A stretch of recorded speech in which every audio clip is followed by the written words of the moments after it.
അളവില്ലാതെ സ്നേഹിച്ച ദുനിയാവിൽ ഒരൊറ്റ സൃഷ്ടിയുള്ളൂ വാപ്പയമ്മേ. ജനിക്കുന്നതിൻ്റെ മുൻപ് സ്നേഹിച്ചു തുടങ്ങിയവർ. നമ്മളൊക്കെ അല്ലാത്തവരൊക്കെ കണ്ടത് വാപ്പനെയമ്മനെ സ്നേഹിച്ചത് കണ്ടിട്ടല്ലേ? നമ്മളെ കാണുന്നതിൻ്റെ മുൻപേ അവർ സ്നേഹിച്ചിട്ടുണ്ട്. എൻ്റെ ഭാര്യ ഗർഭിണിയായ ആ സെക്കൻഡ് മുതൽ ഞാൻ കാത്തിരിക്കുക. എൻ്റെ മോന് അവൾക്ക് വേണ്ടതൊക്കെ ഞാൻ ചെയ്തു കൊടുക്കുമ്പോൾ എൻ്റെ മനസ്സിലുള്ളത് എൻ്റെ മക്കൾക്ക് ആരോഗ്യത്തോടെ ഉണ്ടാവണം എന്നാ, അവർ സന്തോഷത്തിൽ ജീവിക്കണം എന്നാ. 1 കിലോ ആപ്പിൾ വാങ്ങുമ്പോൾ പോലും ഗർഭിണിയായ ഭാര്യ കൊടുക്കുമ്പോൾ വാപ്പ പറയലെന്താ, നല്ലോണം തിന്നോ, കുഞ്ഞനൊക്കെ ഒന്ന് അങ്ങോട്ട് ഉഷാറാട്ടെ എന്ന്. അങ്ങനെ ഉണ്ടാക്കിയത് തന്നെയല്ലോ എല്ലാവരെയും. അത് തിരിച്ചറിയാൻ വലിയ ഡിഗ്രി ഒന്നും വേണ്ട, 10 A+ വാങ്ങണമെന്നൊന്നുമില്ല. നാട്ടിൽ വലിയ തറവാട്ടിലെ കുളൂസായ വാപ്പാൻ്റെ മക്കളായി ജനിക്കണമെന്നില്ല. അവൻ്റെ തലച്ചോറ് ഒരു 5 മിനിറ്റ് ഇരുന്ന് ചിന്തിച്ചു നോക്കിയാൽ മതി. എന്തൊക്കെ വാശിയും ദേഷ്യവും അവർ കാണിച്ചാലും ഈ ദുനിയാവിൽ അവർ സംരക്ഷിച്ചതുകൊണ്ടല്ലേ നമ്മളൊക്കെ ജീവിച്ചത്. അവർക്ക് വേണ്ടി സമയം കൊടുക്കണം, കുറച്ച് സമയം വാപ്പാൻ്റെയും ഉമ്മാൻ്റെയും ഇപ്പരി ഇരിക്കണം. എൻ്റെ ചിലർ പറയാറുണ്ട് ഇടയ്ക്കിടക്കൊക്കെ, ഇവിടെ ഉള്ളവർക്കും അറിയാം, ഇടയ്ക്ക് വിളിച്ചാൽ ഞങ്ങളെ തീരെ കിട്ടൂലാന്ന്. ചില ദിവസമൊക്കെ ഉച്ചക്ക് മുതൽ ഞാൻ ഫോൺ ഓഫ് ആക്കി ഇട്ടിട്ട് എൻ്റെ അമ്മൻ്റെ അടുത്ത് ഇരിക്കും. ഒന്നിനുമല്ല, എന്തെങ്കിലുമൊക്കെ ഓൽക്ക് പറയാനുള്ളത് കുറേ കേൾക്കും. അത് ചിലപ്പോൾ ഇന്നലെ പറഞ്ഞ തന്നെയായിരിക്കും 2 ദിവസം കഴിഞ്ഞിട്ടും പറയാം, ആയിക്കോട്ടെ. എന്നാലും കേൾക്കാൻ ഒരാളുണ്ടാകുക എന്നുള്ളതൊരു വലിയ സമാധാനമാണ്. അതൊക്കെ ആ വാർദ്ധക്യത്തിൽ എത്തുമ്പോഴേക്കേ നമുക്ക് മനസ്സിലാൻ പറ്റൂ. ഞാനിതൊക്കെ പഠിച്ചത് വാർദ്ധക്യത്തിലെത്തി തിരിച്ചു വന്നതുകൊണ്ടല്ല. ഓരോ കുടുംബത്തിലും കയറി ചെന്ന് ഓരോ കാര്യങ്ങളും കേൾക്കുമ്പം ചില മാതാപിതാക്കൾ പറയുന്നതാ സമയം അവർക്ക് നമ്മളെ ജീവിതത്തിൽ ഒന്ന് അടുത്തിരിക്കാൻ, കുറച്ച് വർത്താനം പറയാൻ, ഉമ്മാൻ്റെ കരുതലോടുകൂടി ഉമ്മാൻ്റെ മടിയിലൊന്ന് തലവെച്ച് കിടക്കാൻ അല്ലേ, ആ ഉമ്മാൻ്റെ ജീവിതത്തിൽ എന്തെങ്കിലും ഒരു സഹായം ചെയ്തു കൊടുക്കാൻ, ഉമ്മാനൊക്കെ ഒന്ന് ബാത്റൂമൊക്കെ കൊണ്ടുപോകാൻ, ഒന്ന് കൈ പിടിച്ചിട്ട് ഉമ്മാനെ എഴുന്നേൽപ്പിച്ച് 4 അടി നടത്താൻ, മുറ്റത്തുകൂടെ 2 ചാല് നടത്തിച്ച് അകത്തുകൊണ്ടുപോയി കിടത്താൻ. ഇതൊക്കെ തന്നെ വാപ്പയമ്മയെ ആഗ്രഹിക്കുന്നുള്ളൂ. അല്ലാണ്ട് ഓലങ്ങൾ സ്വിറ്റ്സർലാൻഡ് കൊണ്ടുപോകണം, അമേരിക്കയിൽ കൊണ്ടുപോകണം, അങ്ങ് ഉഗാണ്ടയിൽ കൊണ്ടുപോയി തിരിച്ചുകൊണ്ടുവരണമെന്നൊന്നും ഒരു വാപ്പക്കുമ്മക്കുമില്ല. കൂടെ പോകുമ്പോൾ ആഴ്ചയിൽ ഒരിക്കലോ മാസത്തിൽ ഒരിക്കലെങ്കിലും അവരിങ്ങളെ ഒന്ന് കൂടെ കൂട്ടണം, അവരോടൊപ്പം ഒന്ന് സംസാരിക്കണം, ഒന്നിരിക്കണം. ഒരു ഉമ്മ പറഞ്ഞൊരു വാക്കുണ്ട്, ഞാനത് പറയുന്നത് എന്തിനാന്ന് ചോദിച്ചാൽ അദ്ദേഹം പറഞ്ഞു, ഉസ്താദേ എനിക്ക് വലിയ മോഹായിരുന്നു പിയാപ്പിളൻ്റെ ഒപ്പം ഇടയ്ക്ക് എപ്പോഴെങ്കിലുമൊക്കെ പോയി ഒരു ചായ കുടിക്കൽ. അതിപ്പം അമ്മമാരോട് ചോദിച്ചാൽ മതി, നിങ്ങൾ ക്ലാസ് കഴിഞ്ഞിട്ട് പുരേ പോയി ചോദിച്ചു നോക്കാണ്ടി പെണ്ണുങ്ങളോട്. ഓള് പറയും, എനിക്ക് നിങ്ങളൊപ്പരം യാത്ര ചെയ്യാനുള്ള പൂതി കൊണ്ടൊന്നുമല്ല, നിങ്ങളെ കൂടെ വന്ന് ഒരു പീടിയെ കയറി ആ ചുടുന്ന സമയത്ത് തന്നെ ഒരു നല്ല പാലാർന്ന ചായ, ഒരു കടിയും ചൂട് കടിയൊക്കെ തിന്നാനുള്ള പൂതി. അത് വേറെ എന്ത് തിന്നാൻ കൊടുക്കുന്നതിനേക്കാളിലും സന്തോഷമായിരിക്കും. പാപ്പൻ്റെ ഒപ്പരം പോയി കഴിച്ച് പരിചയിച്ചൊരു ഉമ്മ അവസാനം മോനോട് പറയാ, ഇനി പുറത്തു പോകുമ്പോൾ ഒന്ന് ഉമ്മാനെയും കൂട്ടിക്കൊണ്ടുപോകണേന്ന്. അതൊക്കെ ജീവിച്ചിരിക്കും പറയണം. എന്തുണ്ട്, അഭിനയിക്കാനല്ല കേട്ടോ, അഭിനയിക്കണ്ട, ഉള്ളത് നഷ്ടപ്പെടുത്തണ്ട. ജീവിതത്തിൽ എന്തുണ്ട് ഏറ്റവും മനോഹരമായിട്ട്, മറ്റുള്ളവർ നമ്മളെ എത്ര കളിയാക്കിയാലും കുറ്റപ്പെടുത്തിയാലും നമ്മളെ മനസ്സറിഞ്ഞ് സ്നേഹിക്കുന്ന ഒരു ചുറ്റുപാടിലേക്ക് അവരെ സഹായിക്കാൻ, അവരുടെ സുഹൃത്തുക്കളെ പോലും ആദരിക്കാനാണ് ഇസ്ലാം പറയുന്നത്. അപ്പം അവരോടുള്ളൊരു കടമകൾ ആലോചിച്ച് നോക്കൂ. വാപ്പൻ്റെയും ഉമ്മൻ്റെയും സുഹൃത്തുക്കളെ പോലും നിങ്ങൾ ആദരിക്കണം. ഇബ്നു ഉമർ റളിയല്ലാഹു അൻഹു ഒരിക്കൽ ഒട്ടകപ്പുറത്ത് ഇങ്ങനെ മദീനയിലൂടെ യാത്ര ചെയ്യുമ്പോൾ ഒരു വൃദ്ധനെ മുന്നിൽ കാണുകയാണ്. അദ്ദേഹം ഒട്ടകപ്പുറത്ത് നിന്ന് താഴെ ഇറങ്ങി ആ വൃദ്ധനെ ഒട്ടകപ്പുറത്ത് കയറ്റി. മദീന തെരുവിലെത്തിയപ്പം സർവരും അത്ഭുതത്തോടെ ചോദിച്ചു, ഇബ്നു ഉമറേ, ആരാണ് ഇയാൾ? ഇത്രക്ക് പരീക്ഷയോടുകൂടി ഒട്ടകപ്പുറത്ത് കയറ്റി ഈ ചുട്ടുപൊയ്ത്ത മരുഭൂമിയിലൂടെ നടന്നു വരാൻ മാത്രം ആരാണ് ഇബ്നു ഉമറേ ഈ ഒട്ടകപ്പുറത്ത്? ഒട്ടകപ്പുറത്തിരിക്കുന്ന വൃദ്ധന്റെ കാലിൽ പതുക്കെ കൈവച്ചിട്ട് ഇബ്നു ഉമർ പറഞ്ഞു, ഇതെന്റെ വാപ്പ ഉമറിന്റെ കൂട്ടുകാരനാ.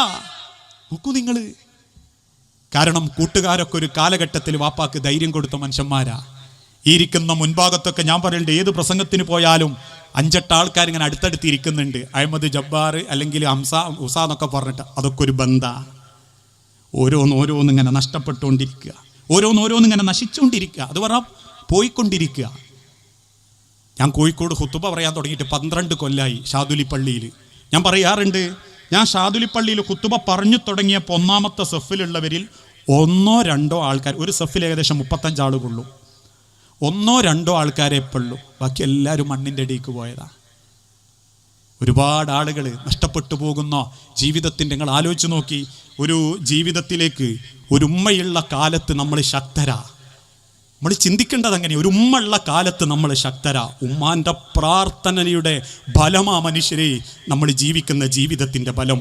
നമ്മളെ കച്ചവടം, നമ്മളെ കുടുംബം, നമ്മളെ വാഹനം, ദുനിയാവിൽ നമുക്ക് ലഭിക്കുന്ന സർവ്വകാവലും ഒരു ഉമ്മാന്റെ പ്രാർത്ഥനയാ. അതുകൊണ്ട് ആ ഉമ്മള്ളപ്പം മരിച്ചാൽ പ്രതീക്ഷ. സഹാബാക്കളും പിൻകാലഘട്ടത്തിലെ താബീങ്ങളും പറഞ്ഞു, ഉമ്മള്ളപ്പം മരിച്ചാൽ അള്ളാന്റെ സ്വർഗ്ഗം ഉറപ്പാട്ടോ. സഹാബത്ത് താബീങ്ങൾ ചോദിച്ചു, അതെന്താ? ഒരു ഉമ്മാൻ്റെ ദുആ പടച്ചോൻ തള്ളിക്കളയൂല. ഉമ്മള്ളപ്പം മരിക്കുന്നതൊന്നും നിങ്ങൾ ആലോചിച്ച് നോക്കി. ഉമ്മള്ളപ്പം മരിക്കണ് ഓരോ വക്തിനും ഉമ്മ നെഞ്ചു പൊട്ടിക്കരയും. മൂത്ത മോൻ 68 വയസ്സായിട്ടുണ്ട്, എന്നിട്ടും 91 വയസ്സുള്ള അമ്മ അങ്ങനെ നിസ്കരിച്ച് എന്തോ പിറുപിറുക്കുമ്പോൾ മക്കൾ ചോദിച്ചു നോക്കിയാൽ പേരക്കുട്ടികൾ ഉമ്മ എന്താ പ്രാർത്ഥിക്കുന്നത്? ഒന്നുമില്ല, അംസക്ക് ദീർഘായുസ് കിട്ടാനാണ്. ഏതാ അംസ? 68 വയസ്സുള്ള അംസ. ആ തിരിച്ചറിവാണ്. ഒരു ഉമ്മുള്ള കാലത്താണ് നമ്മൾ ശക്തവാന്മാരാകുന്നത്. ഒരു ഉമ്മ പോകുന്നതോടുകൂടി നമുക്ക് ബോധ്യപ്പെടും നമ്മൾ അഡ്രസ്സിൻ്റെ ഒരു മുക്കാഭാഗം നശിച്ചു തുടങ്ങിയിട്ടുണ്ട്. പിന്നെ നമുക്കെന്തോ ഒരു ബലഹീനതയും സങ്കടവും വരാൻ തുടങ്ങും. അത് ആ സമയത്ത് വരുന്നവരുണ്ട്. ഒരു വാപ്പള്ള കാലത്ത് നമ്മൾ രാജകുമാരന്മാരാ. ഒരു ഉപ്പാൻ്റെ നെഞ്ചിൻ്റെ ഫലമാ മക്കളെ ഇങ്ങളെയും തണ്ടും തടിയും. വാപ്പള്ള കാലത്ത് രാജകുമാരന്മാരാ നമ്മൾ. ഇപ്പോഴും ഞാനിപ്പോഴും പറയാറുണ്ട്, എൻ്റെ വീട്ടിൻ്റെ നികുതി എത്രയാ എനിക്കറിയൂല. എൻ്റെ സാധു വാപ്പ കൊണ്ടുപോയി അടച്ചുകൊണ്ടുവരില്ല. എനിക്കെത്രയാ നികുതി, എനിക്കെത്രയാ ഭൂനികുതി, എൻ്റെ പറമ്പിൻ്റെ ആധാരം എവിടെയാന്ന് പോലും എനിക്കറിയൂല. എൻ്റെ ഭാര്യ ചോദിച്ചിട്ടുണ്ട്, നാളെ വാപ്പല്ലെങ്കിൽ നിങ്ങൾ എന്താക്കുന്നു? ഞാൻ പറഞ്ഞു, എനിക്ക് ചിന്തിക്കാൻ പറ്റുന്നില്ല. ആ സ്ഥലം പോലും എൻ്റെ വാപ്പ എനിക്ക് കണ്ടെത്തി തന്നതാ. വാപ്പള്ള കാലത്ത് നമ്മൾ രാജകുമാരന്മാരാ. കഴിഞ്ഞ ഏതാനും ദിവസം ഞാനൊരു വീഡിയോ കണ്ടിട്ടുണ്ട്. ഒരു പള്ളിയിൽ വാപ്പങ്ങനെ ഇരിക്കുക ദുആവായിട്ട്. ഒരു മോൻ വന്നിട്ട് തോളത്ത് പതുക്കെ 2 തോണ്ടുകൊണ്ടും വാപ്പോയ്ക്ക് ഇങ്ങനെ തലയാട്ടിയിട്ട് പിന്നെ അവസാനം കീശയെന്ന് എടുത്തിട്ടൊന്ന് കൊടുക്കും 10 റുപ്യ. വേറൊരുത്തം വന്നിട്ട് ഇവിടുന്ന് തോണ്ടും, വാപ്പ പിന്നെ എടുത്തു കൊടുക്കും 10 റുപ്യ. എന്നിട്ട് വാപ്പ പിന്നെയും ദുആയിൽ മുഴുകും. വാപ്പള്ള കാലത്താണ് മക്കളെ നമ്മൾ രാജകുമാരന്മാർ. നമ്മളെ അഡ്രസ്സാണത്. അതില്ലാണ്ടാവുമ്പം പിന്നെ ഞാൻ ആരെ മോനാന്ന് ചോദിച്ചാൽ പറയാൻ വലിയ അഡ്രസ്സൊന്നും നമുക്ക് ഉണ്ടാവൂലെങ്കിൽ റിളല്ലാഹി ഫീ റിളൽ വാലിദൈൻ വഖളാ റബ്ബുക അല്ലാ തഅബുദു ഇല്ലാ ഇയ്യാഹു വബിൽ വാലിദൈനി ഇഹ്സാന ഇമ്മാ യബ്ലുഗന്ന ഇൻദകൽ കിബറ അഹദഹുമാ ഔ കിലാഹുമാ. അല്ലാഹ് എടുത്തെടുത്ത് പറയാണ് അഹദഹുമാ. ഒന്നെങ്കിൽ വാപ്പ ആദ്യം പോയിട്ട് ഉമ്മ ഒറ്റക്കായിട്ടുണ്ടാകും, അല്ലെങ്കിൽ ഉമ്മ പോയിട്ട് വാപ്പ ഒറ്റക്കായിട്ടുണ്ടാകും. ഇമ്മാ യബ്ലുഗന്ന ഇൻദകൽ കിബറ അഹദഹുമാ ഔ കിലാഹുമാ ഫലാ തഖുൽ ലഹുമാ ഉഫിൻ. എന്നൊരു വർത്താനം, ഒരു നോട്ടം ഇനി അവർക്ക് നേരെ നോക്കരുത്. ആ നോട്ടം എൻ്റെ ഭാഗത്തു നിന്നില്ലെങ്കിൽ ഇനി ഒരാളോടും കണക്ക് പറഞ്ഞ് ബോധിപ്പിക്കണ്ട. ഞാൻ ആ നോക്കി എൻ്റെ അടുത്തായിനും മറ്റൊരാളും കൊണ്ടുപോയില്ല, ഇതൊന്നും ഇനി പറയണ്ട. എനക്കുള്ള കണക്കൊപ്പിച്ച് പടച്ചോൻ ദുനിയാവിൽ എത്ര ഇരട്ടിയാക്കി തരും, എത്ര എനക്ക് തരും. സ്നേഹം കൊടുത്തവർക്ക് പടച്ചോൻ ഒരിക്കലും കൊടുക്കാതിരുന്നിട്ടില്ല. സ്നേഹം മൂടി വെച്ചവർക്ക് പടച്ചോൻ കൊടുത്തിട്ടേ ഇല്ല. കിട്ടിയിട്ടുണ്ടെന്ന് വിശ്വസിക്കുന്ന പലരും ജീവിച്ചിട്ടില്ല എന്നവർക്ക് ബോധ്യപ്പെടുന്നത് അവർക്ക് സ്നേഹം കിട്ടാതെ അവർ ജീവിതത്തിലേക്ക് പ്രയാസപ്പെടുമ്പോഴാണ്. അതുകൊണ്ട് തന്നെ ഇനി ഇത് കേൾക്കുമ്പം ചില വാപ്പാരൊക്കെ കരുതും ഇതൊക്കെ എൻ്റെ മക്കൾ കേൾക്കേണ്ടതായിരുന്നു. അപ്പം മക്കൾക്ക് വാപ്പാരോടും ഉമ്മാരോടും മാത്രമല്ല, മക്കളോടും നിങ്ങൾക്ക് ചില ഉത്തരവാദിത്തമുണ്ട്. മക്കളോടും രക്ഷിതാക്കൾക്ക് ചില ഉത്തരവാദിത്തമുണ്ട്. ഒരിക്കലും മക്കൾക്ക് നിങ്ങളൊരു ഫിത്നയാവരുത്, മക്കൾക്ക് നിങ്ങളൊരു ഫിത്നയാവരുത്. കാരണം പല രക്ഷിതാക്കളും മക്കൾക്ക് ഫിത്നയാ. മക്കളെ തരുന്ന അല്ലാഹു തആല പറഞ്ഞല്ലോ വിശുദ്ധ ഖുർആനിലൂടെ, യഹബ്ബു ലിമൻ യശാഉ ഇനാസൻ വയഹബ്ബു ലിമൻ യശാഉ ദകൂറാ. അല്ലാഹുവാണ് നിങ്ങൾക്ക് പെൺകുട്ടിയെ തരുന്നത്, അല്ലാഹുവാണ് നിങ്ങൾക്ക് ആൺകുട്ടിയെ തരുന്നത്, അല്ലാഹുവാണ് നിങ്ങൾ ആൺകുട്ടികളെയും പെൺകുട്ടികളെയും കൂട്ടിക്കലർത്തി നൽകുന്നത്. പക്ഷേ ഇന്നത്തെ കാലഘട്ടത്തിൽ പെൺമക്കളെ ലഭിക്കുന്നത് ചില വാപ്പാർക്ക് വലിയ അസൗകര്യമാ.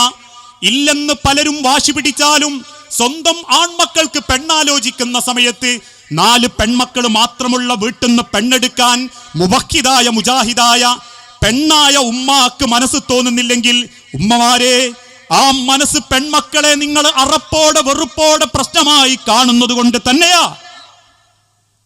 പടച്ചോൻ പറയുന്നത് ആണിനെയും പെണ്ണിനെയും പടച്ചോൻ ഒരുമിച്ച് തരുന്നതാന്നാ. ആണിനെ അള്ളാഹ് ഒറ്റക്ക് കൊടുക്കും, പെണ്ണിനെ പടച്ചോൻ കൊടുക്കും ഒറ്റക്ക്. ഇതൊക്കെ അള്ളാഹുവിൻ്റെ തീരുമാന.